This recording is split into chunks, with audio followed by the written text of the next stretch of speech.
Old Dutch Cleanser, famous for chasing dirt, presents Nick Carter, famous for chasing crime.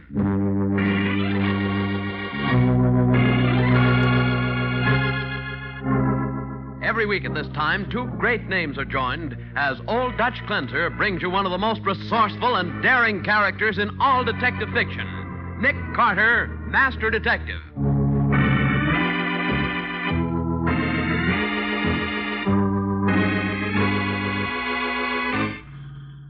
All set, Patsy, for our little accident? I guess so, Nick. I feel like a Hollywood stunt woman about to be pushed off a cliff. Just do as I told you. There shouldn't be any danger. The Underwriters Association's going to feel awfully bad about having this nice new car wrecked. Not if it gets results, they won't. All right, hold tight. Here's the curve. And here we go.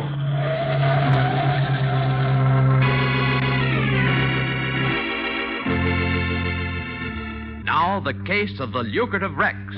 Today's exciting Nick Carter adventure brought to you by Old Dutch Cleanser. Our story begins with a young couple, Bob and Peggy Anderson, trying out their brand new car. Listen to that motor purr, Peggy. Oh, it feels good to be at the wheel of a new car again. Bob, this hill is steep. Maybe there's a curve at the bottom. If there were a curve, it would be marked. You don't see any marker, do you? No, but... Bob, there is a curve. What? Gosh, hold tight, Peggy. The fence! We're going through the fence!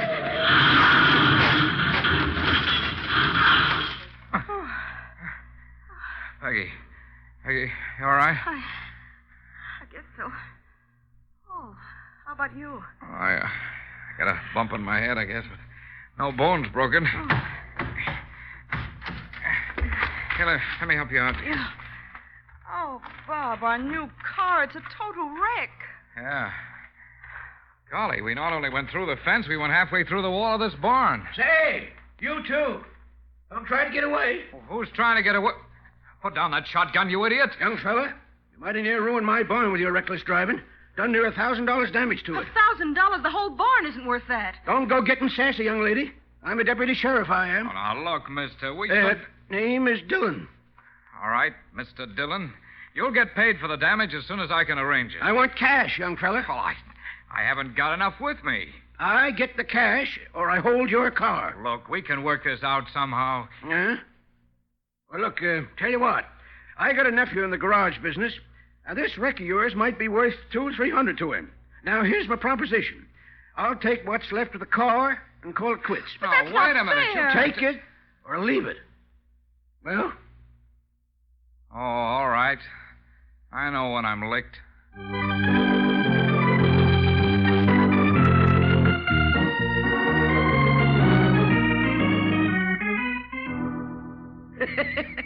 Yep, Ace. Another wreck this afternoon.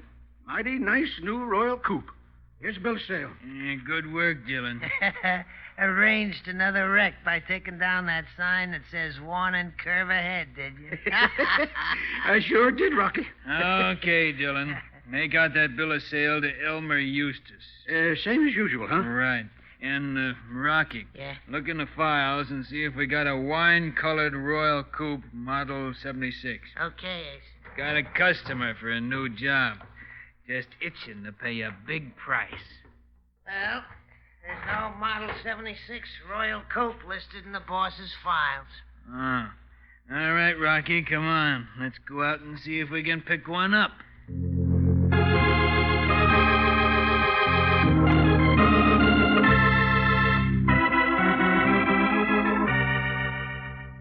Well, there are the records, Mr. Carter. In the past 3 months, there's been a positive epidemic of thefts of new cars. But Mr. Benson, hasn't a single car been recovered? Not one. That's why the Underwriters Association is asking you to take the case. Very well. But I warn you, I'll have to have a free hand, no matter how strange my methods may seem. Of course. Now, what can we do for you first? I'd like a list of all the cars stolen in the last 3 months, together with the names of their owners. Certainly. Oh, Miss Collins. Yes, Mr. Benson. Have you the car theft file? Oh, yes, Mr. Benson. I thought you'd want it. Here it is. Oh, thank you. That's all right now, Miss Collins. Yes, Mr. Benson. Here you are, Mr. Carter. Anytime you want me, day or night, please call me. If I'm not in, call Miss Collins. Oh, here. Here's her home phone number, and here's mine. Thanks. Now, if you'll excuse me, I've got some work to do.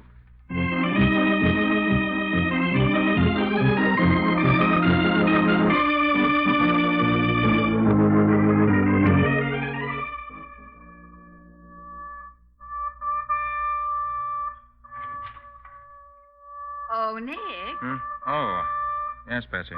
If you can bear to give up playing with those radio sets for a minute, Mr. Benson from the underwriters is here. Good. I was just going to call him. All right. Show him in, Patsy. Right, Nick. Mr. Benson, will you step in here? I'll say I will. Mr. Carter, do you realize that it's 48 hours since we gave you a free hand on this case? And in that time, you haven't lifted a finger. Oh, yes, I have, Mr. Benson. In my own way, of course. Do you know that another one of our clients had his car stolen last night? Yes, I know, and I'm sorry. But I couldn't do anything last night. Now I can. Well, that's something at least. I'll need 3 cars from you. 3 new cars. 3 new cars? What for? That I can't tell you. But give me the 3 cars, and I think I can promise you action in a hurry. Well, all right. I guess it can be arranged. I'll have them here this afternoon. But frankly, Mr. Carter, we want results.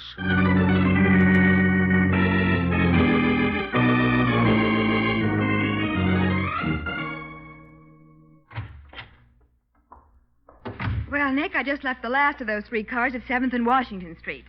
Now maybe you'll break down and tell me what this is all about. Why, Patsy, I thought you'd figure the whole thing out by now. Oh, all I know is that you had me park those 3 beautiful new cars in different parts of the city, and they're supposed to be bait for this car-stealing gang. Well, why didn't you have me put them someplace where you can watch them? Oh, but I am watching them, Patsy. Oh, are you kidding? I am not. Huh? Under the back seat of each of those cars, I've hidden one of those little radios you said I was playing with. What? They're really small, compact sending sets with an individual signal and a 2-mile range. Catch on? Oh, I think I do, Nick. If anybody steals one of those cars... The radio starts sending out a signal automatically. And with a direction finder in my car, we can follow the stolen car straight to the gang's hideout. Now, if that gang will just pick up one of those cars... Nick, they have. How do you like that for service? Wait.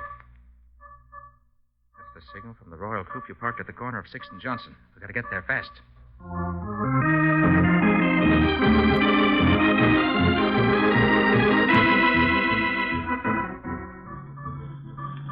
It must be straight ahead of us, Nick. The signal's been getting louder ever since we turned that last corner. Yeah. Thieves are taking it out this road. Must be headed for someplace in the suburbs. There's nothing in sight, except that big truck up ahead. Why don't you pass it? Because that wouldn't do any good. Huh? What do you mean? I mean, the stolen car's on that truck. What? Under that big canvas. Why, I never thought of that. Neither did I. Not until I saw that the truck was the only thing in sight. Pretty clever way of transporting a stolen car, isn't it? Oh, I'll say it is. A freight train coming. I better stop back here. I don't want to get too close to the truck. They might see... Nick, the truck's not stopping. Great Scott! They're going to try to get across the tracks in front of the train. Oh, Nick! Confound it, they made it. But we can't. And look at the length of this train. It must be a mile long. Worse than that, it's stopping. Well, how do you like that? I don't. Before this darn thing gets out of our way, that truck will be so far away we won't be able to pick up the radio signal. Certainly looks as though luck's against us.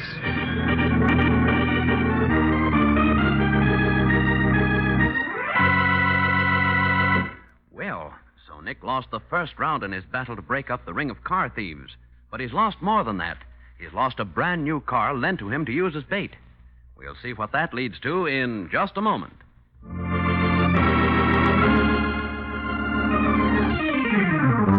Now, back to the case of the Lucrative Rex. Today's Nick Carter adventure brought to you by Old Dutch Cleanser.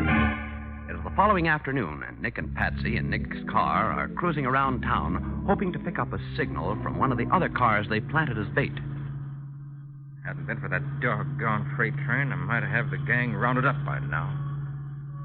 Nick, listen. Huh? That's the signal from the radio in the Royal Coupe that they got away with. Yeah.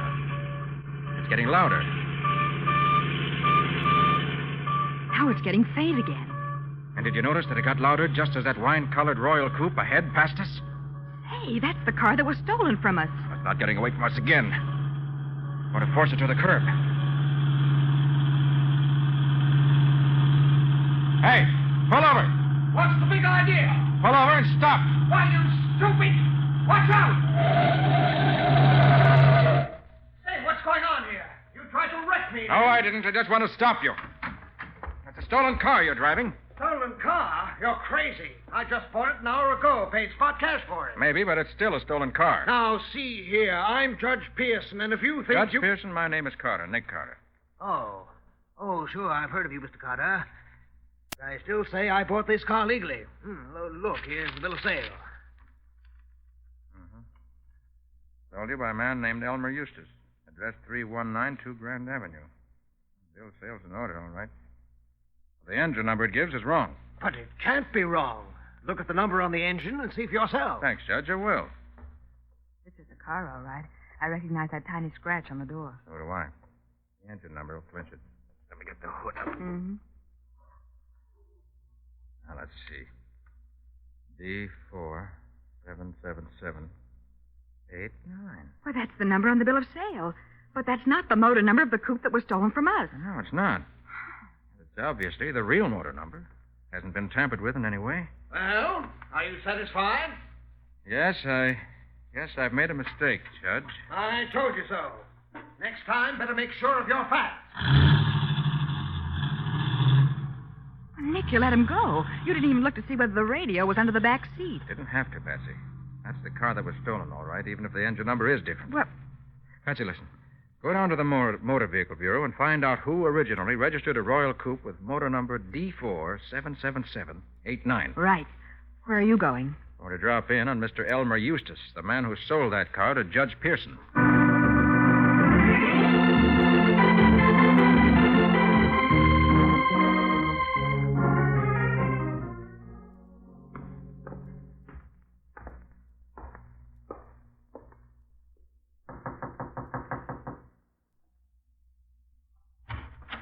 Yes? I'd like to speak to Mr. Eustace. Is he in? Yes, he's in, young man. But I don't know if he'll speak to you. I think he will. May I come in, please? Oh, no, young man. Elmer doesn't live here. He lives next door. Next door? Yes. Right there on the other side of the fence. But that's a cemetery. Yes. Elmer's been dead 20 years.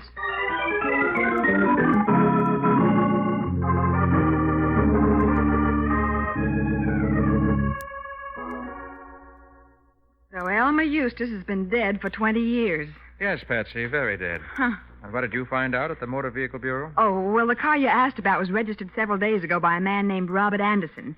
He lives only a few blocks from here, so on the way back, I stopped in to see him. What did he say? Well, his story, Nick, is that he bought a wine-colored Royal Coupe and wrecked it the same day. Huh. He gave the wreck to a man named Frank Dillon to pay for damage the car did to Dillon's barn when it ran off the road.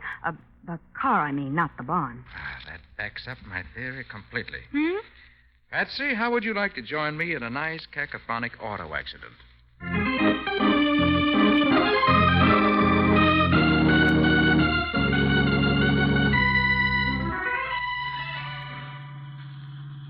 All set, Patsy?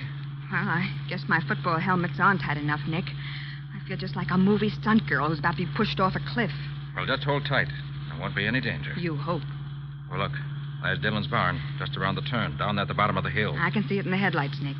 My hunch is right. Dillon's part of the gang. My bet is that he's responsible for the accident young Anderson had. And somehow or other got Anderson to turn the wrecked car over to him. But if you think the gang also stole the Royal Coupe we used as bait... It was the same model as Anderson's, Patsy. Only they took the engine out of Anderson's car and put it in the stolen car. But why would they do that? Because they got the bill of sale from Anderson. Then when they put the engine from his car into the car they stole, the whole deal looked very legal. So that's how they disguised the cars they stole. That's how. And now we're going to have the same kind of accident Anderson had. Okay, Patsy, here's the curve. Hold tight.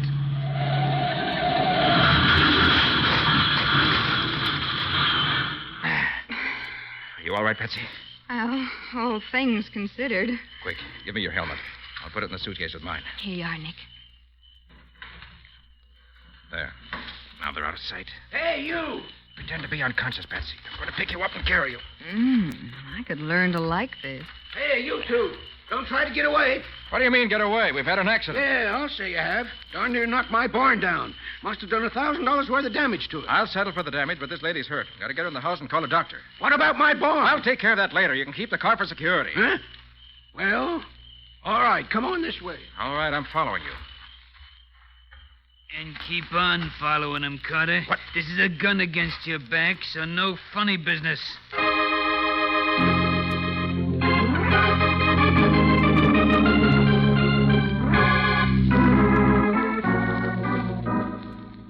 All right, Carter. Put the dame on that sofa and sit down there with her. Anything you say. There you are, Patsy. Oh. Make yourself comfortable, Carter. Thanks. I'm calling the big boss to ask about your funeral. See that there are lots of flowers. Why? You won't be smelling them.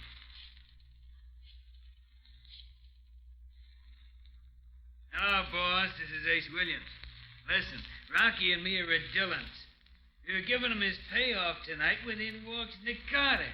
Yeah, tried to pull a fake accident, but me and Rocky got the drop on him. Now, look, boys, I got an idea. He's already wrecked his car, see? So why don't we put it on the truck and haul it out to the old Morgan quarry? It's about 60 feet deep. Nick. What? Sure, we can put him and the girl in the car and push it off. They're going to kill us. Easy, Patsy. We're not dead yet. That's the idea. Yeah, just a nice, clean accident. Okay, goodbye. Well, Carter, you can pick up the dame again. The four of us are going for a little ride. But only me and Rocky are coming back.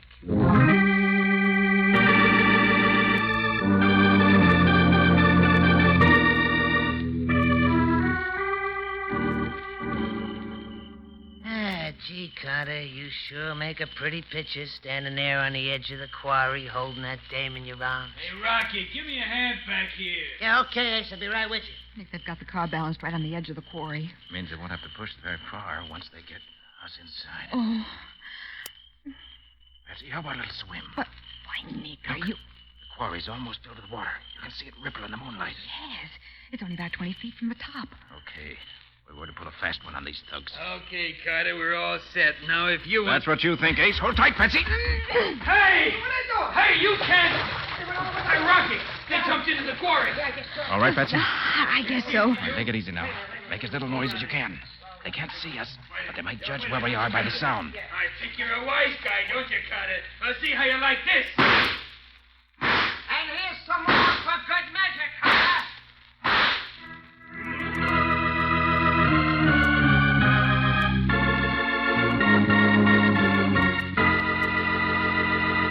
Well, for the moment at least, Nick and Patsy have beaten the crooks at their own game.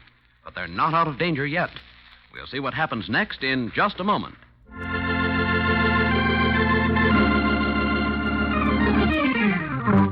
Now, back to the case of the Lucrative Rex. Today's adventure with Nick Carter, brought to you by Old Dutch Cleanser. We pick up our story with Nick and Patsy in the water in the old quarry. Ace and Rocky, standing at the edge of the quarry, are shooting at them through the darkness.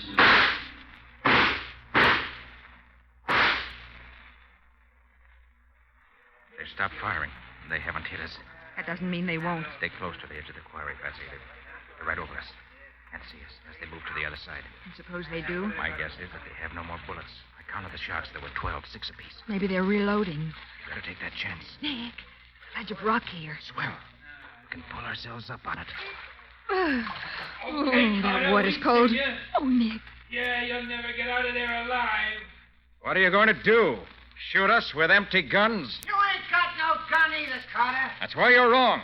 I always carry a little spare in a waterproof case. Quit your kidding, Carter. You're done for. Call this kidding? Hey, Ace. Yours got a gun. I'm beating it. Yeah, so am I, Rocky. But don't worry, they'll never get out of there. They'll drown like rats in a trap. Nick, is he right? Maybe we can't get out of here. Maybe not. But we're going to try.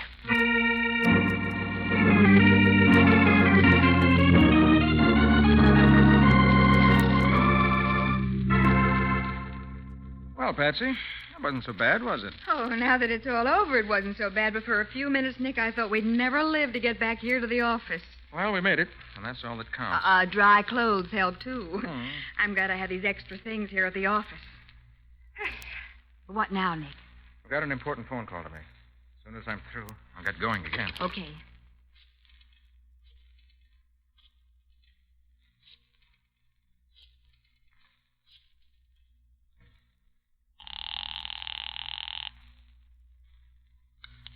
Hello? Hello, Miss Collins. This is Nick Carter. Oh, yes, Mr. Carter. I have an important message for Mr. Benson. He doesn't seem to be home. Could you take it down and try to locate him? Why, of course. What is the message? Just tell him that I've identified 3 of the gang and have a police dragnet out for them. Hope to have them in custody by morning. Well, Mr. Benson will be delighted to hear that, Mr. Carter. I'll see that he gets the message as soon as possible. Thanks very much, Miss Collins. Good night. Well, that's that. And now I'm going out to find that gang's headquarters. Find their headquarters. But, Nick, they didn't give us a single clue to its location. Oh, yes, they did. Just one clue. Huh? And I'm going to build that clue into a whole court full of convictions. But, Nick... You stay here by the phone. When I call, come running with Sergeant Matheson. And every man he can get his hands on.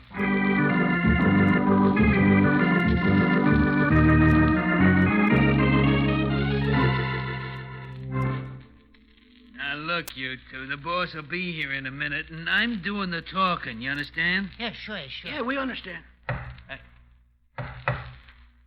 Yeah, that's the boss now. Open the door, Rocky. Yeah, sure, Ace. Come in, boss. We're all here like you wanted. Close that door. Yeah, sure. Fools. Bunglers. Huh? Well, what do you mean? So you got rid of Nick Carter, did you? Yeah, sure we did. And I suppose it was his ghost that just telephoned me. Just telephoned you. Nick Carter? He did. And he's identified all three of you. But it ain't possible. You didn't kill him. So now I gotta kill you. All of you. Oh, Yeah, Mrs. wait, Eustace, now wait, listen. You failed and you put me in a dangerous position. If I let you live, you know what it's All happening. right, drop that gun, Mrs. Eustace. Hey, Carter, what's that? Where did he come from? Pretty good act you put on this morning when I came out to question you. But I didn't stay fooled. You cowards. If one of you won't do something... I'll shoot the first man that moves. We ain't moving, Carter. Good. I'll drop that gun, Mrs. Eustace. Kick it over this way.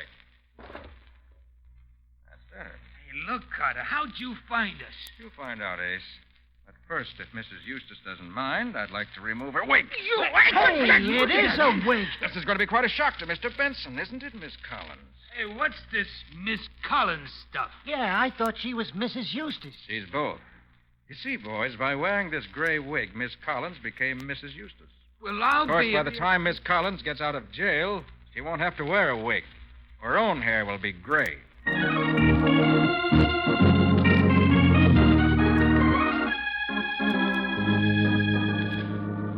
Well, I'll be darned.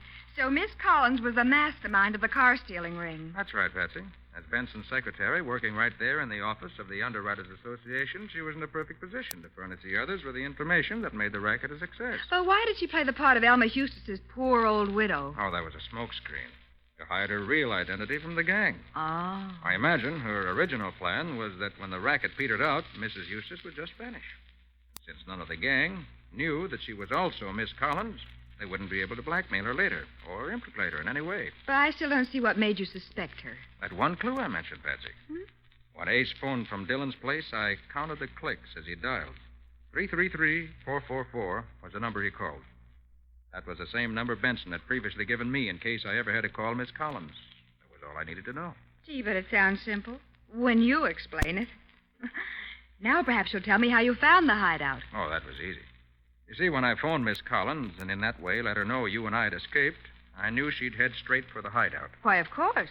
Well, I got to the place she lives just before she left. Oh, but how'd you find out where she lived? Had Matty trace her phone number. He gave me her address this morning. And where did she live, Nick? Right smack across the street from where Mrs. Eustace lives. Well, what do you know? From there on, it was a cinch. I saw her when she came out of the house fixed up at Mrs. Eustace, and then followed her straight to the hideout. Any more questions? Oh, yes, teacher. Who owns that spiffy new sedan parked outside of the curb? That? Well, Patsy, it just happens that was on order for Miss Collins. But since she won't be needing a car for 10 years or so, the underwriters bought it and insisted on presenting it to me. Well, oh, that's wonderful. Miss Bowen, may I give you a ride home? Why, Mr. Carter, it will be a pleasure. It isn't every day that a poor working girl... Oh, Nick, that truck. It's going to skid right into my car. Oh, Nick, if that isn't the darnest break. Here I get a brand new car. Don't even get a chance to blow the horn.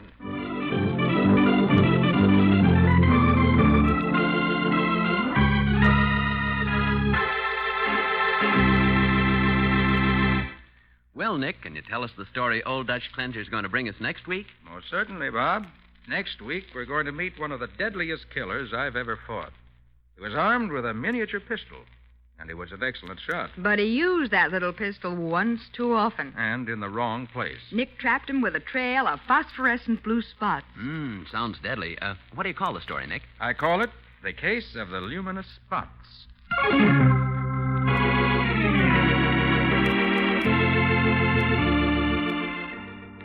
Nick Carter, Master Detective, is presented each week at this time and over these same stations by the Cudahy Packing Company, makers of Old Dutch Cleanser.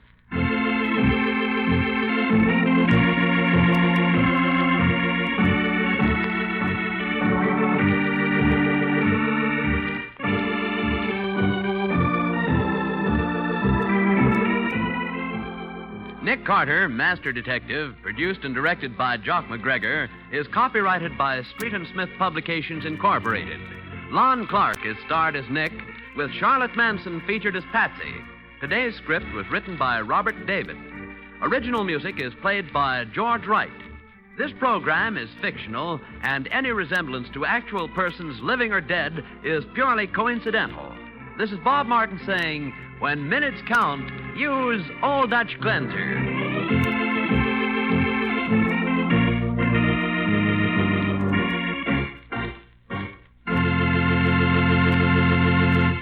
This is the Mutual Broadcasting System.